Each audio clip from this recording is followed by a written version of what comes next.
ఆంజనేయ స్వామి గుడికి వెళ్ళినప్పుడు ఎన్ని ప్రదక్షిణలు చేయాలి? అది సాటర్డే అయినా సరే, ట్యూస్డే అయినా సరే. మరి మంగళవారం అంటే ఆంజనేయ స్వామికి చాలా ఇష్టం. అలానే ఒక ట్యూస్డే ఒకటే కదండి, సాటర్డే కూడా ఇష్టం స్వామివారికి. ట్యూస్డే అంటే ఆంజనేయ స్వామికి చాలా ఇష్టమైన రోజు. ఎందుకంటే చాలామందికి హనుమంతుడి దేవాలయంలో ఎన్నిసార్లు ప్రదక్షిణ చేయాలనేది అంత ఐడియా ఉండకపోవచ్చు, చాలామందికి తెలియదు. అయితే 108 ప్రదక్షిణలు చేస్తే చాలా మంచిది.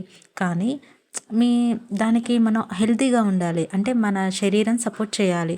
అలా సపోర్ట్ చేయని వేళలో దేవుడికి నీరసంగా ఉండి ప్రదక్షిణలు కూడా చేస్తే మనం అలా అని మన శరీరం అనేది సపోర్ట్ చేయదు. అలాంటప్పుడు 54 ప్రదక్షిణ అయినా చేయాలి. లేదంటే వీలు కాకపోతే దానిలో సగమైన 27 లేదా 11 చేసినా మంచిదే. 11 9 చేసినా మంచిదే అండి. లేదా 8 సంఖ్యస్ ఉంటాయి కదా, ఇవి ఏవి చేయకపోతే 5 ప్రదక్షిణ చేసినా చాలా మంచిదని పండితులు కూడా చెప్తుంటారు.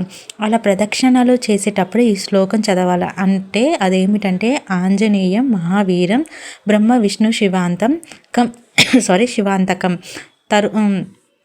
తరుణార్కం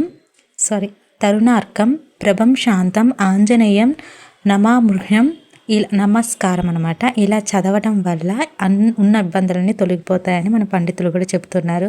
ఇవన్నీ రాకపోతే వీరాంజనేయాయ నమః అనుకున్న మంచిది, శ్రీ ఆంజనేయ అనుకున్న చాలా మంచిది. Sorry for background noise video. Thank you for watching.